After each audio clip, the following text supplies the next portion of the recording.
இனிமையானவள் நீதானே, இனிமையானவள் நீதானே, பிரியமானவள் நீதானே, இனிமையானவள் நீதானே. கர்த்தரால் புகழப்படும் குணசாலி நீதானே, கர்த்தரால் புகழப்படும் குணசாலி நீதானே. இனியவளே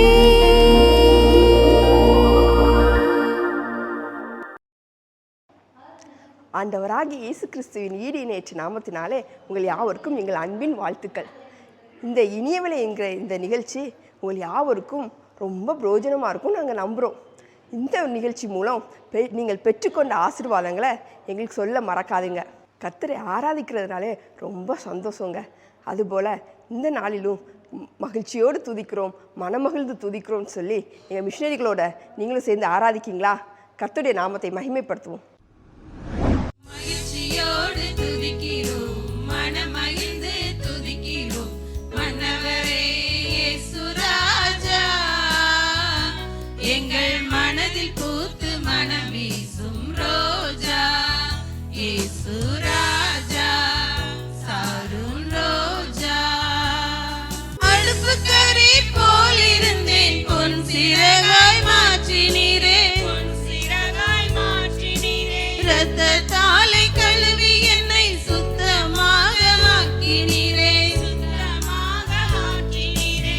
அடுப்பு கறி போல் இருந்தேன், பொன் சிறகாய் மாற்றினீரே, பொன் சிறகாய் மாற்றினீரே. இரத்தத்தாலே கழுவி என்னை சுத்தமாக ஆக்கினீரே, சுத்தமாக ஆக்கினீரே. உன்னதரே உயர்ந்தவரே, உன்னதரே உயர்ந்தவரே.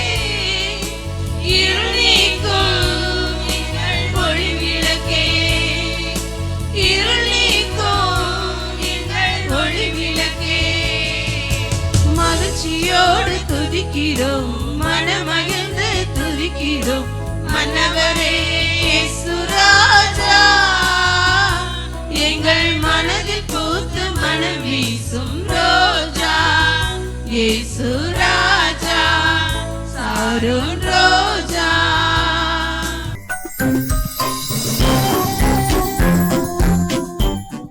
இந்த நாட்களிலும் திருமணம் என்றாலே வரதட்சணை தான் அப்படின்னு சொல்லி எதிர்பார்க்குற குடும்பங்கள் அநேகர் இருக்கிறாங்க. ஆனாலும் சில குடும்பங்களில் எனக்கு கர்த்தருக்கு பயப்படுகிற மருமகள் வந்தால் போதும் சொல்லி எதிர்பார்க்குற குடும்பங்கள் அநேகர் இருக்கிறாங்க. அதை குறித்த ஒரு நிகழ்வை இந்த நாளிலும் நம்ம பார்த்துட்டு வருவோமா?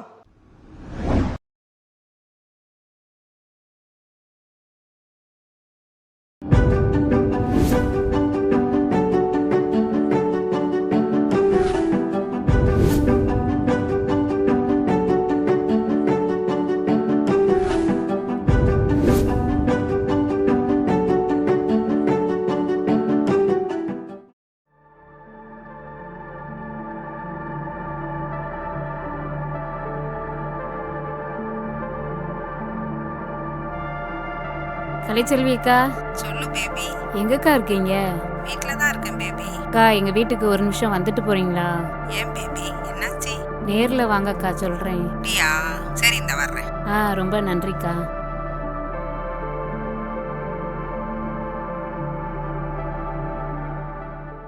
பேபி, அக்கா, உள்ள வாங்க. என்ன பேபி, என்னாச்சு? அக்கா, உட்காருங்கக்கா, சொல்றேன். வேற ஏதாவது பெரிய பிரச்சனையா? என் மகன் கல்யாணத்தப்ப கடன் இருந்துச்சுக்கா. அந்த கடனுக்காக நான் எடுத்த முடிவு தப்பா போச்சுக்கா. அப்படி என்ன பேபி பண்ண? வர மருமகிட்ட வரதட்சணை வாங்கி கடன் எல்லாம் அடைச்சிடலாம்னு சொல்லிட்டு பெரிய பணக்கார வீடா பார்த்தேன். ஏன் பேபி, உன் மகனுக்கு கல்யாணம் நல்லா தானே முடிஞ்சிச்சு? கல்யாணம் நல்லபடியா தாங்க முடிஞ்சுச்சு. அவங்க பெரிய பணக்காரங்கன்னு சொல்லி ஏமாத்திட்டாங்கக்கா. பாக்குறதுக்கு நல்லவங்க மாதிரி தானே தெரிஞ்சாங்க, எப்படி ஏமாத்தினாங்க? அந்த கதையை நான் எங்கக்கா போய் சொல்ல? 10 லட்ச ரூபா பணம் தரேன்னு சொன்னாங்க, 50 பவுன் நகை போடுறேன்னு சொன்னாங்க. அந்த நகை ஃபுல்லா வெறும் கவரிங்க்கா. அந்த குடும்பத்தை பத்தி நீ சரியா விசாரிக்கலையா பேபி? நகை தான் கவரிங்கா போச்சு. அப்போ அந்த பணம் என்னாச்சு?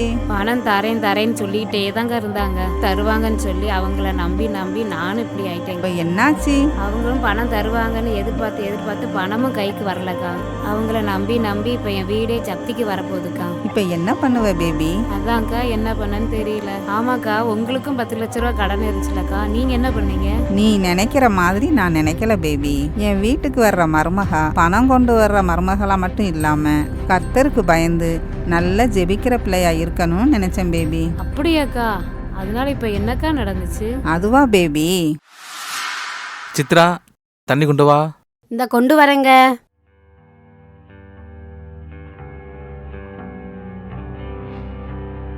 இந்தாங்க. என்னப்பா வேலை நல்லபடியா முடிஞ்சாப்பா? சரிப்பா, சாப்பாடு செஞ்சிருக்கு, சாப்பிட வரீங்களா? வேலை முடிஞ்சேன்னு முடியலட்டா உனக்கு என்ன? சாப்பாடு பண்ணி வச்சிருக்கல, போ சாப்பிட வரேன். சாப்பிட வந்துருங்கப்பா.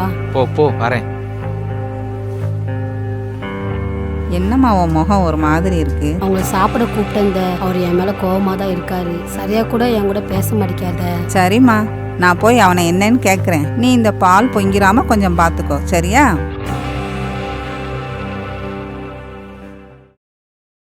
என்னப்பா ஜான்? என்னம்மா?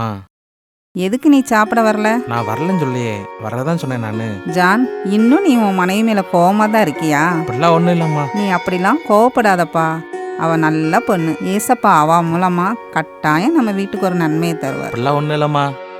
சரி போங்க, என் ஃப்ரெண்டுக்கு ஃபோன் பேசிட்டு நான் வரேன். சரிப்பா ஜான், வந்துரு என்ன?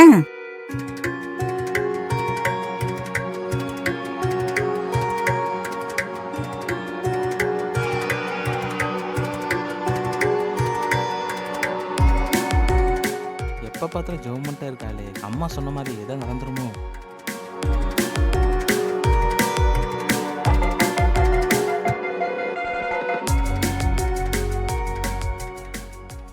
என்னப்பா டயர்டா இருக்கீங்களா? வந்துட்டாயா இம்சை பண்ணுறதுக்கு? ஏன்பா பேச மாட்டேங்கிறீங்க? ரொம்ப டயர்டா இருக்குதா? ஒன்றும் இல்லை. அம்மா எங்க? ப்ரேயர் பண்ணிட்டு இருந்தேன்ப்பா. அத்தை இங்கே தான் இருந்தாங்க. இந்த அத்தையே வந்துட்டாங்க. என்னப்பா ஜான், 2 பேரும் ஏதாவது பேசிட்டு இருக்கீங்களா? அவள் எதை கேட்டாம்மா, பேசிக்கிட்டு இருந்தேன்.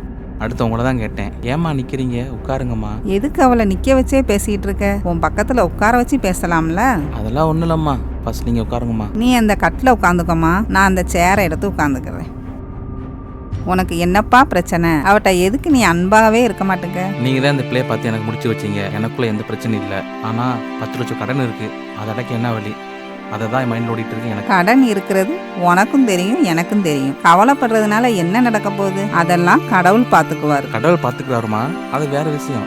ஆனால் வரட்சி வச்சு கடன் அடிச்சுட்டு நிம்மதியாக இருக்குன்னு இருந்தேன். ஆனால் அதுக்கு நேரம் ஆப்போசிட் பண்ணிட்டீங்களே. அவன் நம்ம குடும்பத்துக்கு கிடைச்ச பொக்கிஷம். வரதட்சணை தான் வாங்கி கடனை அடைக்கணும்னு நினைக்கிறது ரொம்ப தப்புடா. அதனால தான் அம்மா அந்த முடிவுக்கே போல. அதெல்லாம் ஓகே தான்மா. இப்போ அந்த கடன் பிரச்சனை எப்படி வெளியே வருது? வரதட்சணை கொண்டு வராட்டியும் என் மருமக கர்த்தருக்கு பயந்து நல்லா ஜெபிக்கிற பொண்ணு. அவ ஜெபத்தை கேட்டு ஏசப்பா நம்ம குடும்பத்துக்கு ஒரு பெரிய அற்புதத்தை செய்வார். அது நம்ம குடும்பத்துக்கு பெரிய ஆசீர்வாதமா இருக்கும். பார்த்தா அப்படி தெரியலையே. சரிம்மா, ஏதோ சொல்றீங்க, பார்ப்போம். சரிம்மா, அவன் பேசுறத பார்த்துட்டு நீ ஒன்றும் கவலைப்படாத. நீ நல்லா ஜெபம் பண்ணு. ஏசப்பா ஏதாவது ஒன்று கட்டாயம் நமக்காக செய்வார். சரிங்க அத்தை, ரொம்ப நன்றி அத்தை. சரிம்மா, அதெல்லாம் ஒன்றும் இல்லை. ரிலாக்ஸ் ஆயிரு என்ன? சரி வர்றேன்.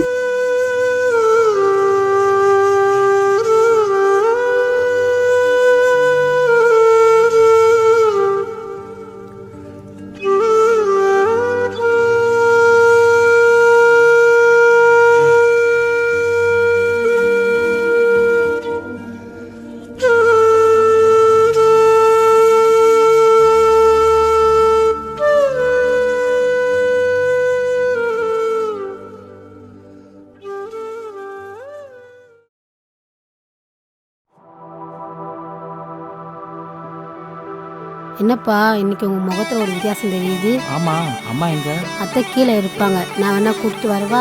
ஆமாப்பா, ஒரு முக்கியமான விஷயம். உன் அம்மா கூட்டிகிட்டு வா.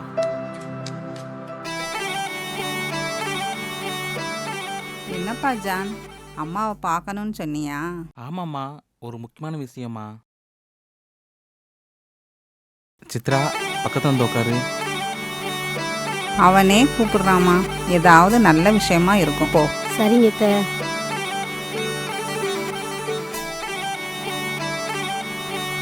என்னப்பா விஷயம் ஜான், டக்குன்னு சொல்லேன். அம்மா நீங்க சொன்னீங்களாம்மா, அந்த நல்ல விஷயம் நடந்துச்சுமா. அப்படி என்னதான் விஷயம்பா? சஸ்பென்ஸ் இல்லாம டக்குன்னு சொல்லேன். புரிஞ்சுக்காம இருந்துட்டேனே.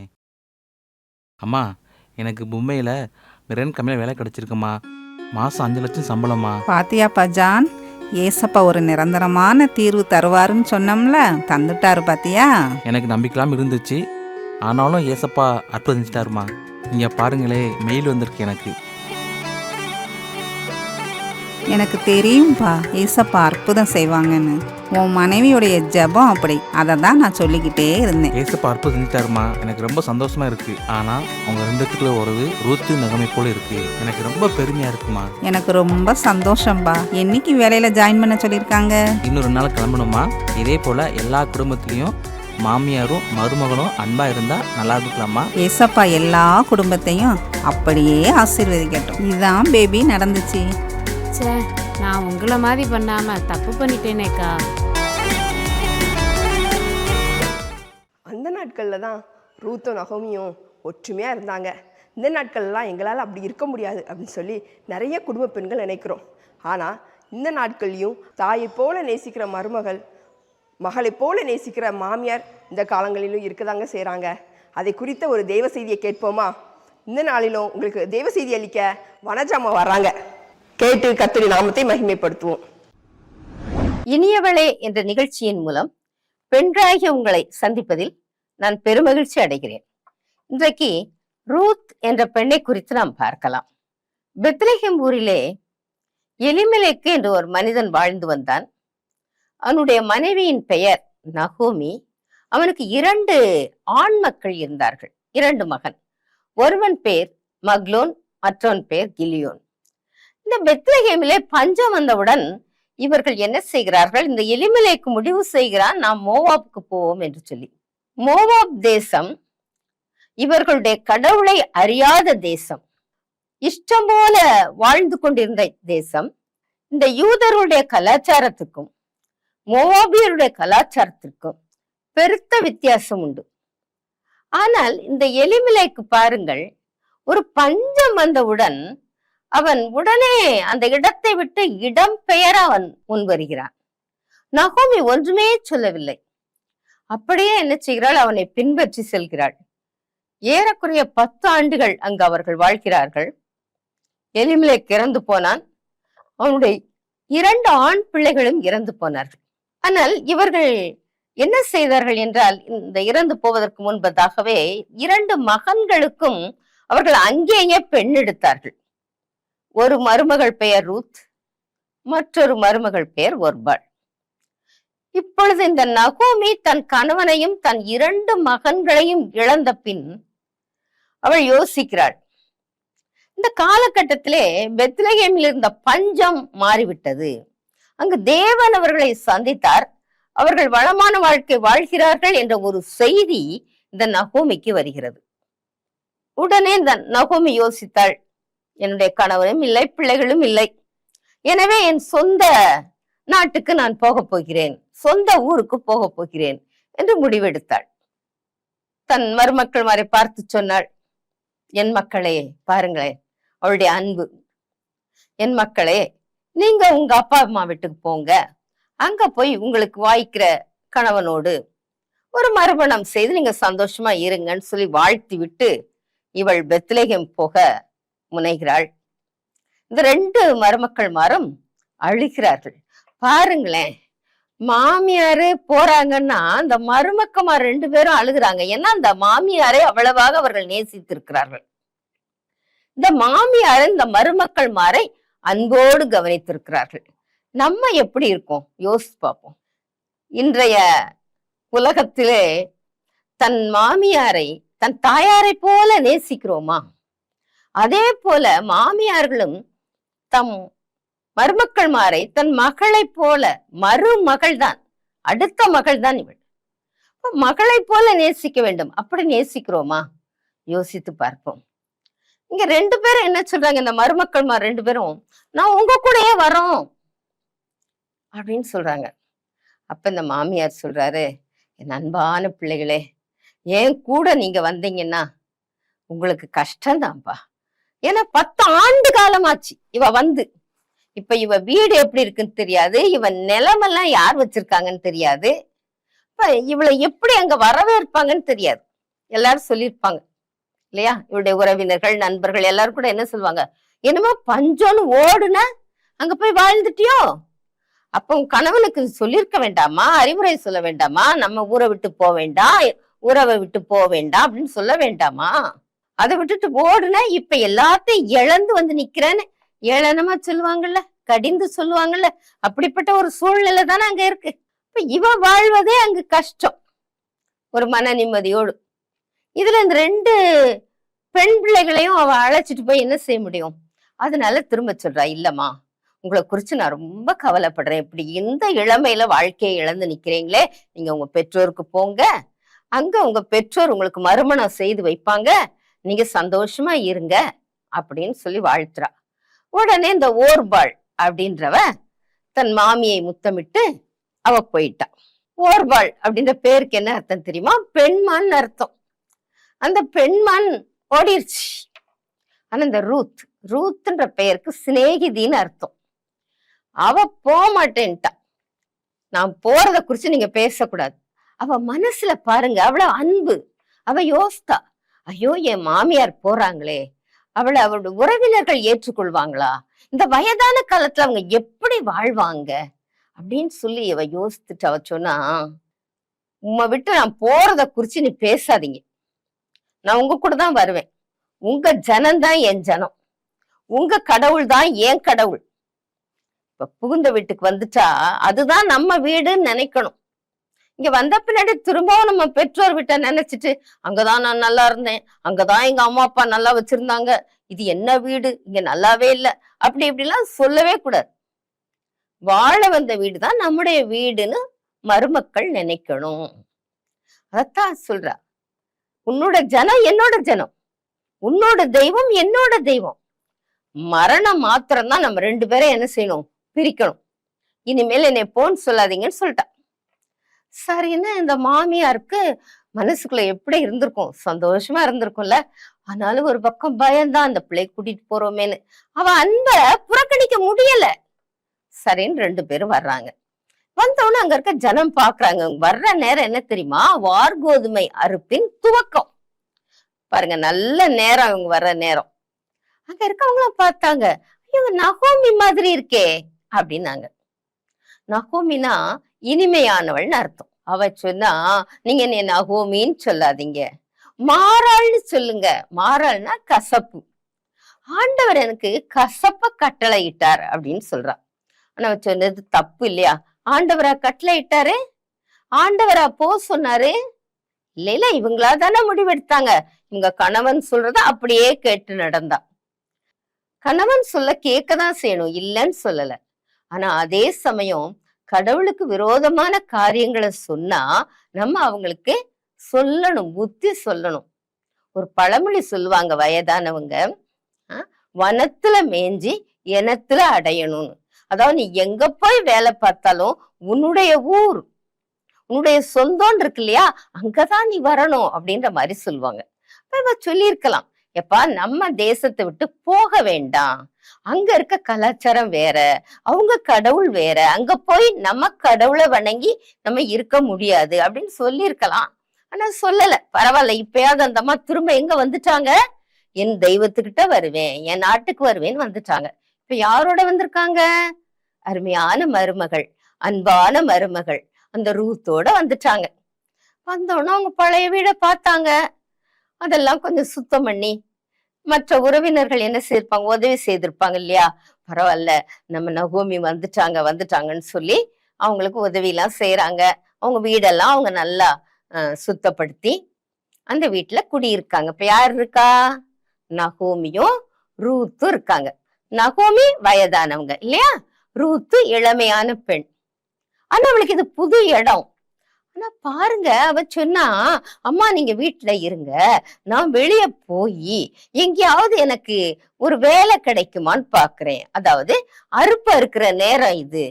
அந்த அறுப்பு அறுக்கிறவங்க என்ன செய்வாங்கன்னா, அந்த கதிர்களை அறுக்கிறப்ப கொஞ்சம் கீழே சிந்தும் இல்லையா?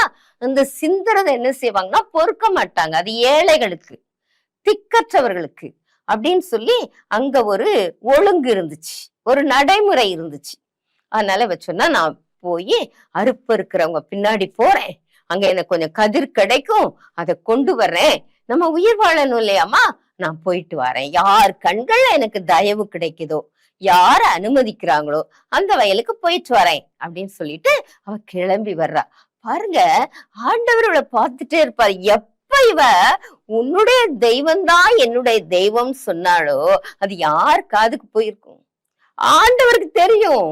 ஆண்டவர் உள்ளத்துக்குள்ள இருக்கிறதையே தெரிஞ்சுக்கிறவர். அப்ப உதடு சொன்னது அவருக்கு தெரிஞ்சிருக்காதா? அப்பவே அவ மேல ஆண்டவர் கருணை காட்ட ஆரம்பித்து விட்டார். ஒரு நல்ல செழிப்பான வயல், அதுக்குள்ள இவ போனா. அங்க அந்த அறுப்பு அறுக்கிறாங்க இல்லையா, அவங்களுக்கு ஒரு தலைவர் இருப்பார். அவற்றை போய் அனுமதி கேட்டா, நான் இங்க பொறுக்கிக்கிறேன்னு. உடனே அவரும் சரினார். பார்த்தாலே தெரிஞ்சிச்சு ஒரு நல்ல பொண்ணா இருக்காளேன்னு. விசாரிச்சிருப்பாரு, நீ யாருமான்னு. இதுக்குள்ள அந்த ஊரு, அது ஒரு கிராமம் தான், எல்லாம் கேகேன்னு பரவி இருக்கும் இல்லையா? மோவாப் தேசத்துல இருந்து நகோமி வந்துட்டாங்க, அவங்களோட அவங்க மருமக வந்திருக்காங்களாம் அப்படின்னு பேசியிருப்பாங்கல்ல. எல்லாருக்கும் ஆச்சரியமா தான் இருக்கும். மக வந்தானா அது ஆச்சரியம் இல்லை, மருமக வந்தானா அது ஆச்சரியமா தானே இருக்கும். உடனே நல்ல பொண்ணு போல, நல்லா இருக்கா அப்படின்னு பேசியிருப்பாங்க. ஒரு சிலர், ஆமா மோவாப் தேசத்துல இருந்து வெளுத்துட்டு வந்திருக்காளாக்கும் இப்படின்னு பேசுவாங்க. சமுதாயத்துல பலர் பல மாதிரி இருப்பாங்க. ஆனா இந்த அறுப்பு அறுக்கிறவருடைய தலைவன் ரொம்ப நல்லவன். உடனே நீ நல்லா கதிர் பொறுக்கிக்கோ அப்படின்னு சொல்லிட்டான். இவ போய் போய் ஒன்னொன்னா பொறுக்கிறா. அந்த நேரம் அந்த வயலுக்கு எஜமானன் இருப்பான் இல்லையா, அவன் பேர் போவாஸ். அவன் யாருன்னா இந்த நகோமிக்கு சொந்தக்காரன். இவன் வந்த உடனே அந்த அறுக்கிறவங்களை எல்லாம் பார்த்து என்ன சொன்னான் தெரியுமா? கர்த்தர் உங்களோடே இருப்பாராகன்னு சொன்னான். அப்படின்னா என்ன அர்த்தம்? ஆண்டவர் உங்க கூட இருக்காரு, உங்களை ஆசீர்வதிப்பார்னு அர்த்தம். உடனே அவங்களாம் சொன்னாங்க, கர்த்தர் உம்மை ஆசீர்வதிப்பாராக அப்படின்னா அவங்க பதில் சொன்னாங்க. இப்ப வேலை செய்யறவங்களை கவனிச்சிருக்கீங்களா? இந்த கட்டட வேலை செய்யறவங்க, விவசாய வேலை செய்யறவங்களாம் சிலர் உண்மையா உழைப்பாங்க, சிலர் என்ன செய்வாங்க, கொஞ்சம் டிமிக்கு கொடுப்பாங்க இல்ல, அங்கங்க உட்கார்ந்துக்கிட்டு அப்படி. ஆனா கர்த்தர் நம்ம கூட இருக்கிறார் அப்படின்னு நம்ம உணர்ந்தோம்னா நம்ம டிமிக்கு கொடுப்போமா? கொடுக்கவே மாட்டோம்.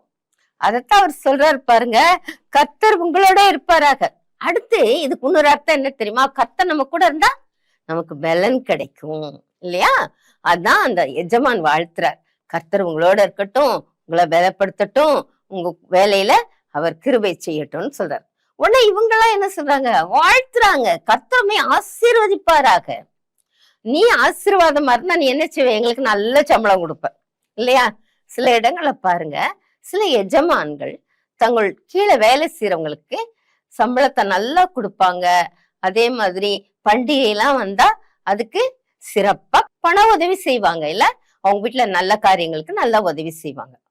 நமக்கு எவ்வளவு லாபம் கிடைக்குதோ அந்த அளவுக்கு நம்ம கிட்ட வேலை செய்யறவங்களுக்கு நம்ம கொடுக்கணும். இவன் அப்படிப்பட்ட நல்லவன். அதனாலதான் அவங்கெல்லாம் சொல்றாங்க, கர்த்தருமே ஆசீர்வதிப்பாராக, ஆசீர்வதித்தா அந்த ஆசீர்வாதம் எங்களுக்கும் கிடைக்கும் அப்படின்னு அவங்க வாழ்த்துறாங்க. அவருடைய பாக்குறாரு, எல்லாத்தையும் பார்க்கும் பொழுது அங்க கதிர் பொறுக்கிக்கிட்டு இருக்க அந்த ரூத்தை பார்த்துட்டார். இப்ப நம்ம இருக்கோம், நமக்கும் ஆங்கிலேயர்களுக்கும் வித்தியாசம் தெரியுமா தெரியாதா? பார்த்த உடனே தெரியும் இல்லையா? இப்ப நம்ம ஜப்பானுக்கு போறோம்னு வச்சுக்கோங்க, அங்க இருக்க ஒரு இந்தியர் நம்மளை பார்த்த உடனே நம்ம இந்திய நாட்டுல இருந்து வந்திருக்கோம்னு தெரிஞ்சுக்குவாரா இல்லையா?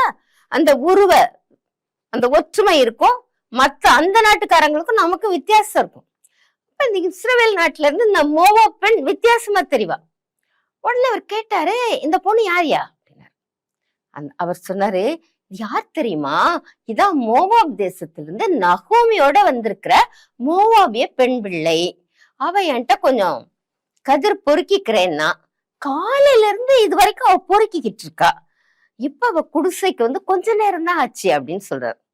உடனே போவாஸ் அந்த கூப்பிட்டு, மகளே நீ என்ன செய்ய, வேற வயலுக்கு போகாத, நீ இவ்விடத்திலேயே இரு, இங்கே அறுப்பு இருக்கிறவங்கள பார்த்து அவங்க எந்தெந்த என்னுடைய வயலுக்கு அவங்க போகும் பொழுது அந்தந்த வயல்ல நீ போய் கதிர் பொறுக்கு.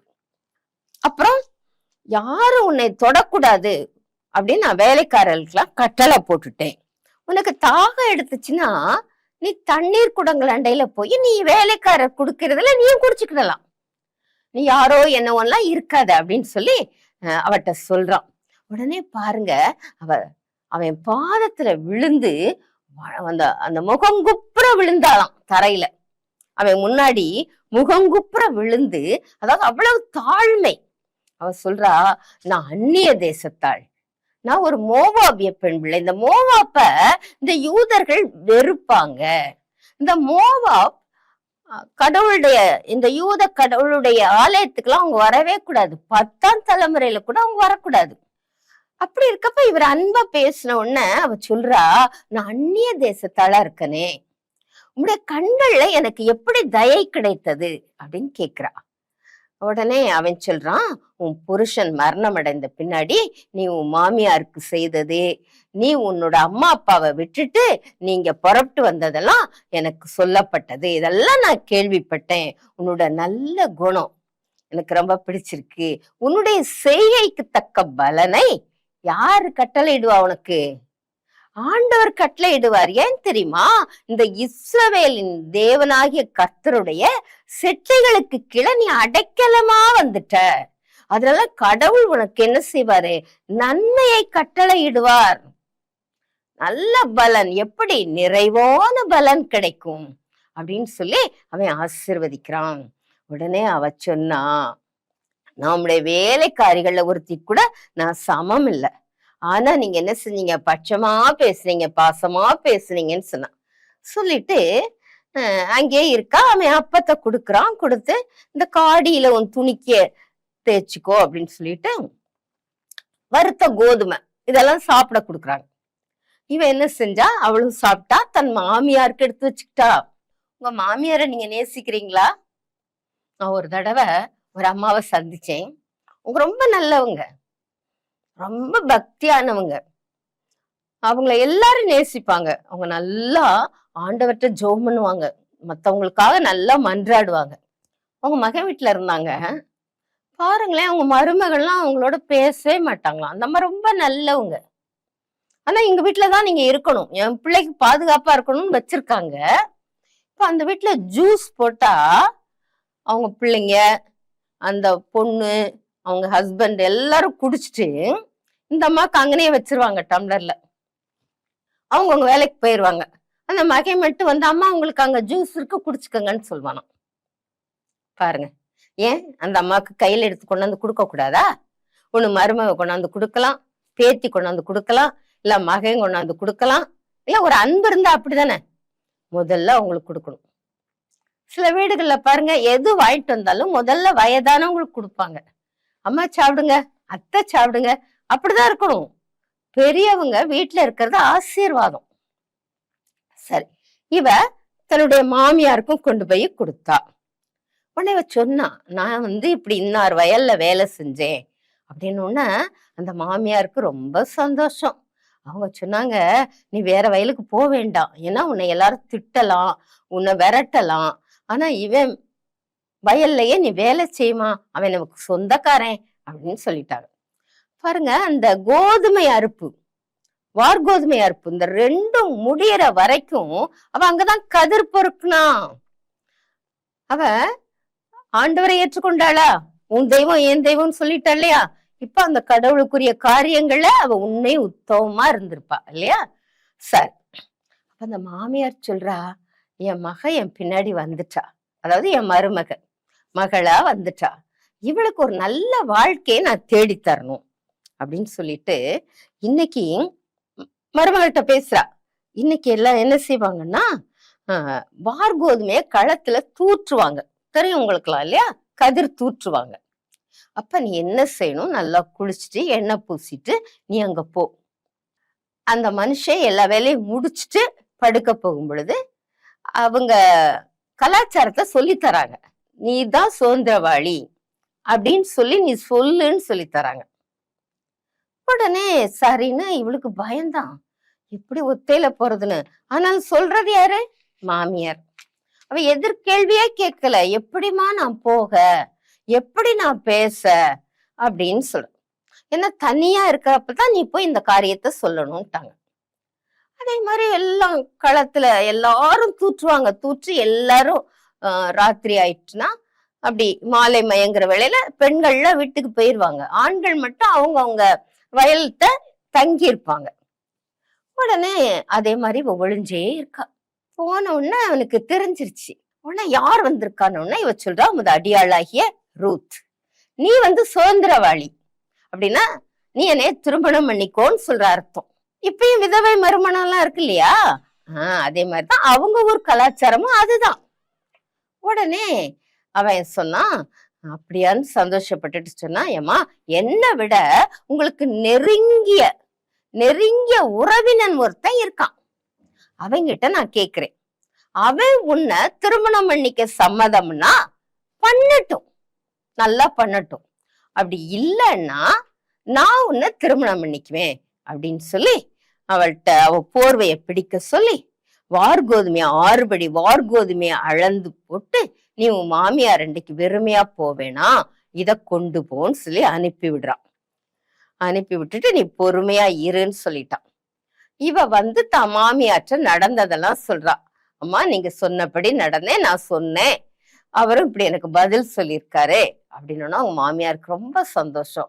மகளே நீ கவலைப்படாத, இந்த காரியத்தை அவன் நல்ல நியாயமானபடி அவன் முடிக்கிறதுக்கு முன்னாடி அவன் என்ன செய்ய மாட்டான், இளைப்பாறவே மாட்டான், ரெஸ்ட் எடுக்கவே மாட்டான் அப்படின்னு சொல்லி தன்னுடைய மருமகளை தேற்றுறாங்க. இப்ப நம்ம யோசித்து பார்ப்போம், நம்மகிட்ட வந்திருக்கிற நம்ம மருமகளை நம்ம எந்த அளவுக்கு நம்ம நேசிக்கிறோம் யோசித்து பார்ப்போம். நான் ஒரு சம்பவத்தை சொல்லட்டுமா? ஒரு மாமியார் இருந்தாங்க, அவங்க காலேஜ்ல அப்படி பிரின்சிபாலா இருந்தவங்க. அவங்க மகனும் நல்ல ஒரு பேங்க்ல வேலை பார்த்தார். அவங்களுக்கும் ஒரு நல்ல படித்த ஒரு நல்ல அரசாங்க பதவியில இருந்த ஒரு மனைவி, அவங்களுக்கு 2 பசங்க. இந்த குடும்பத்துல கல்யாணம் ஆகி வந்ததுல இருந்து இந்த மருமகள் தான் மாமியாரோட பேசவே மாட்டாங்களாம். ஆனா நல்ல பக்தி உள்ள குடும்பம், ஆலயத்துக்கு ஒழுங்கா போற குடும்பம். ஆனா என்ன, 2 பேரும் பேசிக்கவே மாட்டாங்க. கொஞ்ச நாள் கழிச்சு பார்த்தா பிள்ளைகளையும் அவங்ககிட்ட போக விடல. சொல்றீங்களே சில வேளையில, ஏய் அந்த கிளவிட்ட உனக்கு என்னடா பேச்சு, பாட்டிட்டன்னு கூட சொல்றது இல்ல, கிளவிட்ட போய் ஏன் உட்காந்துருக்க, அப்படி ஒரு துச்சமா நினைக்கிறது. இந்த நிலைமை இருக்கப்ப இந்த அம்மாவுக்கு ரொம்ப வருத்தம். ஒரு தடவை ஒரு ஊழியக்காரர் அங்க ஒரு கூட்டம் வச்சிருந்தார். இந்த மாமியார் போனாங்க. இந்த மாமியாருக்கு நல்ல வருமானம், இவங்க எல்லாருமே நல்ல சம்பளம், நல்ல பெரிய வீடு, எல்லா வசதியும் இருக்கு, எல்லாருக்கும் தனித்தனி ரூம், இந்த அம்மாவுக்கும் அருமையான ரூம், அதுல எல்லா வசதிகள் இருக்கு. இந்த அம்மா போய் அந்த ஊழியக்கார்ட்ட அழுதாங்க. ஏன்னா இவங்க ஹஸ்பண்ட் இல்ல, இறந்து போயிட்டாங்க. கேட்டார், என்னம்மா உங்களுக்கு பிரச்சனை? ஐயா என் வீட்டுல நான் தனிமைப்படுத்தப்படுறேன், என் மருமக என் கூட பேசுறதே கிடையாது, அதனால நான் தனியா எங்கேயாவது முதியோர் இல்லத்துக்கு போயிடலாமான்னு நினைக்கிறேன். ஏன்னா எனக்கு நல்ல வருமானம் இருக்கு, இவங்களுக்கு நல்ல பென்ஷன், இவங்க கணவருக்கு நல்ல பென்ஷன். உடனே அவர் சொன்னார், நீங்க அப்படியெல்லாம் ஒண்ணும் போக வேண்டாமா, போனா என்ன செய்வாங்க, இந்த குடும்பத்தை பத்தி சமுதாயத்துல கேவலமா பேசுவாங்க இல்லையா, பாரு இவ்வளவு வசதி இருக்கு, தாயை அனுப்பிட்டோம், மகனைத்தானே பேசுவாங்க. அது சொல்லிட்டு அவர் சொன்னாரு, நீங்க உங்க ரூம்லயே இருங்க, எல்லாரும் முன்னாடி வராதீங்க, பசங்க கூட பேசாதீங்க, பசங்க படிப்பை கவனிக்காதீங்க, ஒண்ணுமே செய்யாதீங்க, நீங்க பேசாம பைபிள் வாசி ஜோம் பண்ணிட்டே இருங்க, என்ன நடக்குதுன்னு பாருங்கன்ட்டார். இந்தம்மா அப்படியே இருக்க ஆரம்பிச்சாங்க, யாரு கூடயும் பேசல, இவங்க பாட்டுக்கு இருக்க ஆரம்பிச்சாங்க, மகன்கிட்டையும் பேசல, பேரன்கள்ட்டையும் பேசல. ஒரு நாள் வந்தது, ஸ்கூல்ல இருந்து கூப்பிட்டு விட்டாங்க இந்த பெற்றோரை, இந்த பசங்கள் படிக்கிற ஸ்கூல்ல இருந்து. பெற்றோர் போன உடனே அவங்க கேட்டாங்க, ஏன் உங்க பிள்ளைங்க இவ்வளவு மார்க் கம்மியா வாங்கியிருக்காங்க, இவ்வளவு நாள் நல்லா தானே படிச்சுக்கிட்டு இருந்தாங்க. ஏன்னா இந்த அம்மா சொல்லி கொடுப்பாங்க, இவங்க 2 பேரும் ஆபீஸ் முடிஞ்சு வர்றதுக்கு, பேங்க் முடிஞ்சு வர்றதுக்கு லேட் ஆகும்ல. பசங்களை கூப்பிட்டு அவங்களுக்கு படிப்பு சொல்லி கொடுத்தாங்க. இவங்க காலேஜ் பிரின்சிபால் இல்லையா, அப்படி வேலை பார்த்தவங்கல்ல. இப்பெல்லாம் அவங்க கண்டுக்கிறதே இல்லைல்ல, விட்டுட்டாங்கல்ல. உடனே வீட்டுக்கு வந்தோன்னா கணவனும் மனைவி ஒருத்தர் முடிஞ்ச ஒருத்தர் பாக்குறாங்க. இப்படி ஆயிப்போச்சு, பிள்ளைங்க எதிர்காலம்ல சூனியமா போகும் அப்படின்னு சொல்லிட்டு 2 பேரும் ஒரு முடிவுக்கு வந்தாங்க. 2 பேரும் அவங்க அம்மா ரூமுக்கு வந்தாங்க. யாரு? மகனும் மருமகளும். மகன் கேட்டான், ஏமா இப்படி இருக்கீங்க, உங்களை நீங்களே தனிமைப்படுத்திக்கிட்டு இருக்கீங்களே, ஏமா? சொன்னான், எப்பா இத்தனை வருஷம் ஆச்சு, மருமக என்கிட்ட ஒரு வார்த்தை கூட பேச மாட்டாங்க.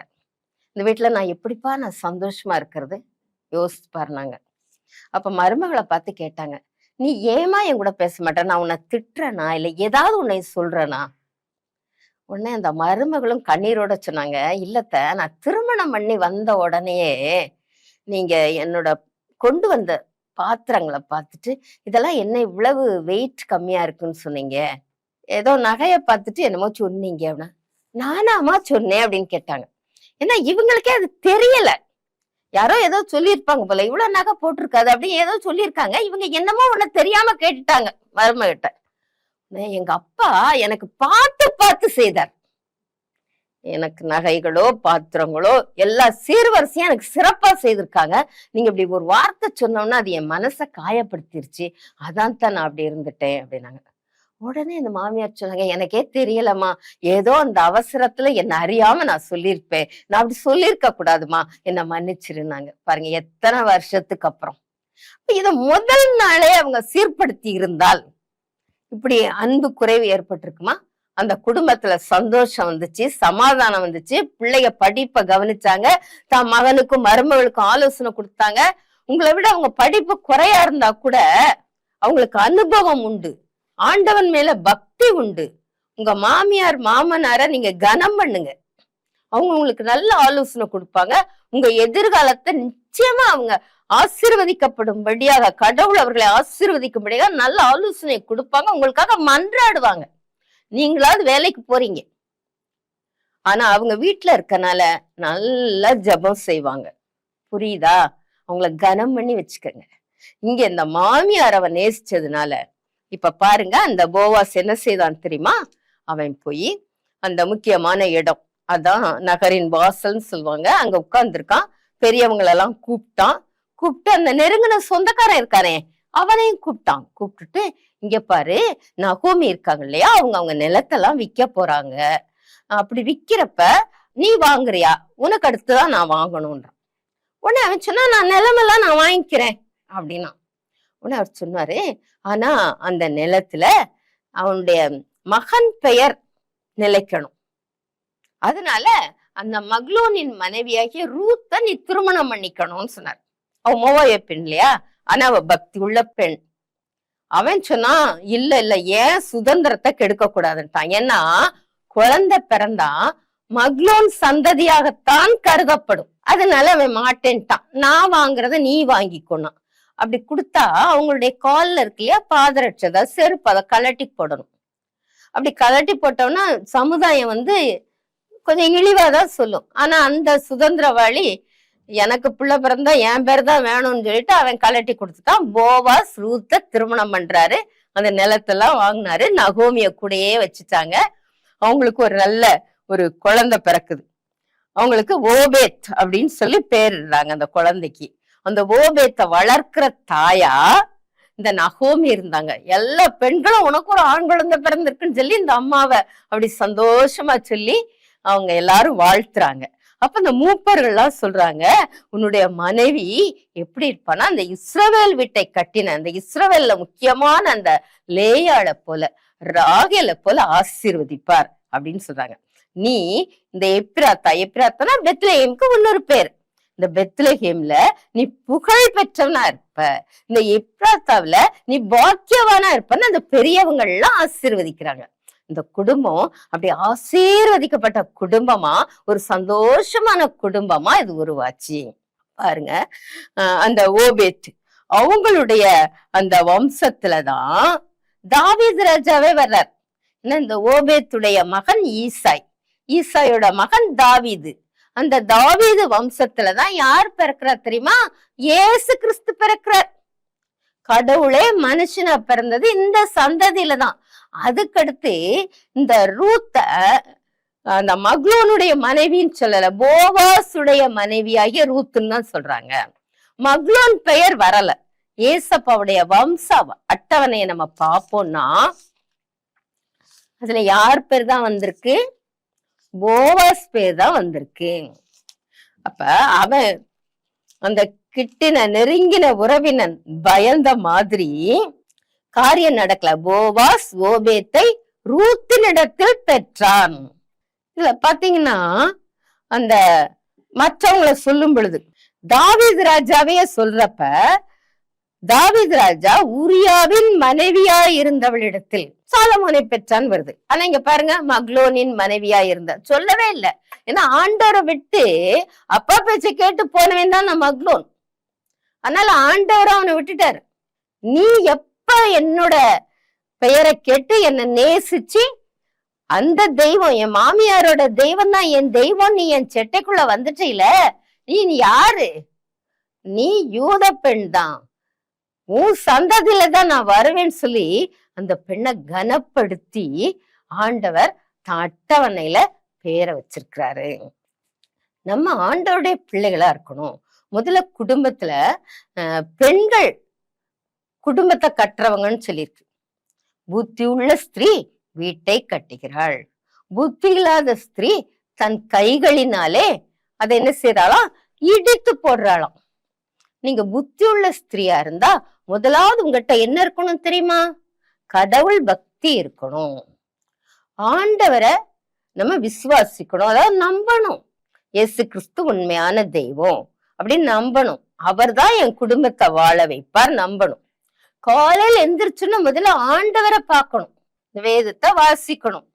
நீங்க இன்னும் இயேசுவை பத்தி அறியாம இருந்தீங்கன்னா இப்ப இந்த நிகழ்ச்சி மூலமா இதெல்லாம் பாக்குறீங்கல்ல, இயேசு அறியறீங்கல்ல, இயேசுவை ஏற்றுக்கொள்ளுங்க, உங்க இதயத்துக்குள்ள தெய்வமா வச்சுக்கங்க, வச்சுட்டு அவரோட பேசுங்க. காலையில அன்றே இந்த நாளை ஆசீர்வதிங்க.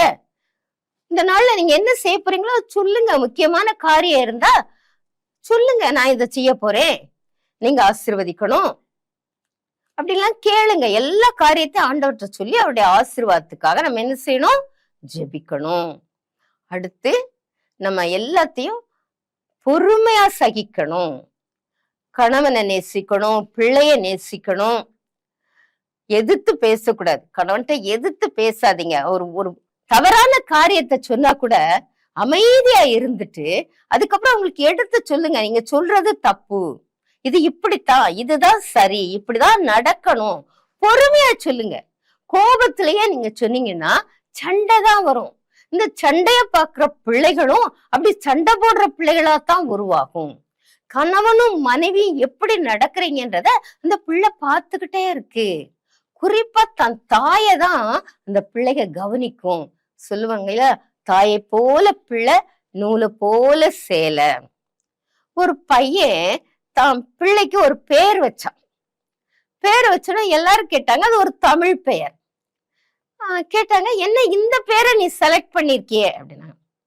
சொன்னா, எங்க அம்மாவுக்கு இந்த பேர் ரொம்ப பிடிக்கும், அவங்க எழுதுறதுல இந்த பேரை அடிக்கடி அவங்க உபயோகிப்பாங்க, அதனாலதான் இந்த பேரை என் பிள்ளைக்கு வச்சேன் அப்படின்னு சொல்றான். அப்ப இந்த பிள்ளைங்க என்ன செய்யுது? ஒன்னொன்னையும் கவனிக்குதுங்க. நீங்க காலையில எந்திரிச்சு கடவுள் பாதத்துல காத்திருந்தா உன் பிள்ளையும் காத்திருக்கும். நீ பொறுமையா இருந்தீன்னா உன் பிள்ளையும் பொறுமையா இருக்கும். நீ எதிர்த்து சண்டை போட்ட அந்த பிள்ளையும் சண்டை போடுற பிள்ளையாத்தான் வரும். நம்மகிட்ட சாந்த குணம் இருக்கணும். ஆண்டவர் அதை விரும்புறார். வேதம் சொல்லுது, ஒரு கணவனுக்கு அவனுடைய மனைவி கிரீடமா இருக்கிறாளாம். சண்டை போடுற எப்படி இருக்கா தெரியுமா? எலும்புருக்கியா இருக்கா. எலும்புருக்கினா என்ன? காசனோன்னு சொல்லுவாங்களா, அது என்ன செய்யும்? எலும்பையே உருக்கிரும். ஸ்ட்ராங்கா இருக்கிறது எலும்பு தான் இல்லையா? ஆனா அந்த எலும்பையே உருக்குதுன்னா ஒரு பெண் எப்படி இருக்கணும்னு பாத்துக்கங்க. நீங்க அனைவரும் குடும்பத்தை கற்ற பெண்ணா இருக்கணும். முதல்ல நீங்க அன்பான தெய்வத்தை வணங்கி அன்புள்ள மக்களா நீங்க வாழ்ந்து உங்க குடும்பத்தை ஆசீர்வாதமான குடும்பமாக உருவாக்குங்க. உங்க பிள்ளைகள், உங்கள் கணவன் எல்லாரும் உங்களை வாழ்த்தும்படியாக நீங்கள் சிறந்து விளங்க ஆண்டவர் உங்களை ஆசீர்வதிப்பாராக. ஜெபிப்போமா? கடவுள்கிட்ட கேட்போம். அன்பின் தகப்பனே, இன்றைக்கு ரூத்தை குறித்து நாங்கள் சிந்தித்தோம் ஆண்டவரே. அப்பா, பெண்களாகிய நாங்கள் அனைவரும் இதை பார்த்து கொண்டிருக்கிற மக்களும் ஆண்டவரே அன்பினால் நிறையப்பட நீர் உதவி செய்யும். உம்முடைய செட்டைக்குள் வந்த ரூத்தை போல ஆண்டவரே நாங்களும் உடைய செட்டைக்குள்ளே இருக்க நீர் கிருபை செய்யும் ஆண்டவரே. அதை விட்டு நாங்கள் வெளியே வந்தால் சாத்தான் ஆகிய கழுகு எங்களை கொத்தி கொண்டு போய்விடுவான் என்பதை உணர்ந்து ஆண்டவரே நாங்கள் உம்முடைய அடைக்கலத்துக்குள்ளே இருக்கட்டும் அப்பா. இதை பார்க்கிற ஒவ்வொரு பெண்களுக்காக ஜெபிக்கிறேன். அவர்கள் அனைவரும் புத்தியுள்ள ஸ்திரீகளாக, தன் குடும்பத்தை கட்டுகிறவர்களாக, தன் கணவனும் பிள்ளைகளும் ஆசீர்வதிக்கப்படுகிற வாழ்த்துகிற பெண்களாக இருக்க அப்பா நீர் கிருபை செய்வீராக. உம்முடைய ஆசீர்வாதம் ஒவ்வொரு குடும்பத்தின் மீதும் இருக்கட்டும் அப்பா. துதி, கனம், மகிமை உமக்கே படைக்கிறேன். இயேசு கிறிஸ்துவின் மூலம் ஜெபங்களும் பரமபிதாவே, ஆமென். இந்த செய்தி உங்க குடும்ப வாழ்க்கைக்கு ரொம்ப பிரயோஜனமா இருக்கும் நாங்க நம்புறோங்க.